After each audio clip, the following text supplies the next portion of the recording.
Est-ce qu'il vous arrive de vouloir accomplir quelque chose, mais par peur d'échouer, vous vous retenez de le faire? Imaginez pouvoir saisir toutes les opportunités qui se présentent à vous sans penser que peut-être vous avez la possibilité d'échouer ou d'être rejeté. Parce que malheureusement, la peur de l'échec, qu'est-ce qu'elle fait? C'est qu'elle va nous paralyser. C'est-à-dire qu'elle va nous éviter de tenter notre chance. On va s'interdire soi-même d'essayer par peur que peut-être je vais échouer. Et on oublie que peut-être je peux réussir. Donc aujourd'hui, je partage avec vous 2 simples stratégies qui vont nous aider à justement dépasser ce sentiment de la peur de l'échec pour pouvoir saisir les opportunités qui se présentent à nous.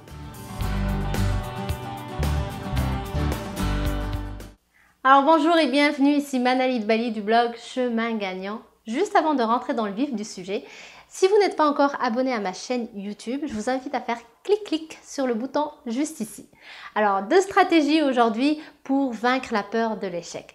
La première, c'est qu'il faut changer sa définition de l'échec qu'on a dans notre tête. Vous allez me dire, oui mais Manal, depuis tout le temps on entend que l'échec c'est la douleur, c'est la souffrance. À l'école, on associe toujours l'échec à la douleur, parce que quand on a une mauvaise note, il y a les professeurs qui sont pas contents, les parents qui sont pas contents. Donc avec toutes ces expériences, c'est sûr qu'on a peut-être associé le mot échec à douleur et souffrance. Mais en réalité, il y a d'autres personnes qui vivent très bien l'échec parce qu'ils l'associent à autre chose. Donc pour ces personnes-là, l'échec est associé à apprentissage. Il y a Nelson Mandela qui dit une phrase très intéressante. Il dit « soit je réussis, soit j'apprends ». Échec égale apprentissage. Parce que tout simplement, ce qu'il faut garder en tête, c'est que quand j'échoue, qu'est-ce qui se passe? Finalement, c'est juste l'occasion de recommencer une nouvelle fois en étant plus outillé. Donc, je vais recommencer, mais je vais être meilleur parce que j'ai plus d'expérience. Donc, c'est comme, par exemple, quand on joue au Monopoly. Le pire qui peut m'arriver, c'est quoi? C'est revenir à la case de départ. Mais si de toute façon, je joue pas, je suis où? Je suis à cette case de départ. Donc, le pire qui peut m'arriver, c'est juste rester là où je suis déjà avant de tenter ma chance. Vous savez, il y a une étude qui a été faite dans un hôpital auprès de personnes mourantes. En fait, on leur a demandé c'est quoi votre plus gros regret dans votre vie? Et presque toutes ces personnes ont répondu qu'elles ne regrettaient pas ce qu'elles ont fait dans leur vie, mais elles regrettaient ce qu'elles n'ont pas fait. Elles regrettaient les risques qu'elles n'ont pas pris, les rêves qu'elles avaient et qu'elles n'ont pas poursuivis, les chances qu'elles n'ont pas saisies, les opportunités qu'elles n'ont pas saisies. Donc il faut garder ça en tête pour pouvoir se dire finalement, le pire qui peut m'arriver, c'est juste rester là où je suis déjà. Donc autant saisir ma chance et tenter parce que j'ai toujours une chance sur 2 de réussir. Soit je réussis, soit j'apprends. Deuxième stratégie, c'est qu'il faut s'entraîner avec des choses que, en fait, le résultat ne nous importe pas.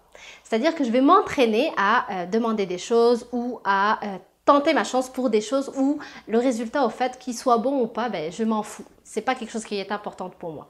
Pour vous donner un exemple que moi j'ai fait, parce que j'applique ce que je vous dis, une fois j'étais au restaurant, j'avais commandé des frites avec un petit bout de mayonnaise et donc j'avais presque fini mes frites, mais je me suis dit, je vais demander à la serveuse d'avoir plus de mayonnaise, sachant que dans ce restaurant-là, en demandant plus de mayonnaise, il faut payer. Mais moi, je voulais demander sans payer, juste pour justement m'entraîner au fait qu'elle peut me dire non, cette personne, c'est pas grave. De toute façon, j'en voulais pas plus. Donc, je demande à la serveuse, finalement, elle a accepté, mais même si elle avait dit non, c'est pas grave parce que moi, de toute façon, je voulais pas cette mayonnaise. Et comme ça, je m'entraîne justement à recevoir des non quelquefois et à pouvoir avancer malgré ça. Donc, 2 stratégies à mettre en place. Se souvenir vraiment que l'échec est égal apprentissage. Vraiment changer votre définition que vous avez pour l'instant dans votre tête et associer l'échec à l'apprentissage. Et puis deuxièmement, entraînez-vous avec des choses dont le résultat, vous vous en foutez. Vous vous en foutez si vous avez plus de mayonnaise ou pas. L'important, c'est juste de s'entraîner à pouvoir saisir sa chance pour que la prochaine fois où il y a une opportunité qui se présente et là où c'est important pour moi, je suis outillée, j'ai de l'expérience, donc je saisis ma chance et je réussis peut-être ce que je veux entretenir ou j'apprends pour la prochaine fois. Merci d'avoir regardé cette vidéo. Si elle vous a plu, vous pensez surtout qu'elle peut aider des personnes qui eux aussi ont peur de l'échec et tellement ils ont peur qu'ils n'osent pas faire des nouvelles choses dans leur vie, partagez-la avec eux, ça va les aider certainement. Merci encore, je vous retrouve sur une prochaine vidéo très bientôt. Bye! vraiment que j'aille faire les recherches là-dessus. J'étais vraiment intriguée. Alors je suis allée voir mon ami Google. Je lui ai demandé comment est-ce que la posture peut nous aider dans le développement de la confiance en soi. Et là, je suis tombée sur une étude vraiment extraordinaire.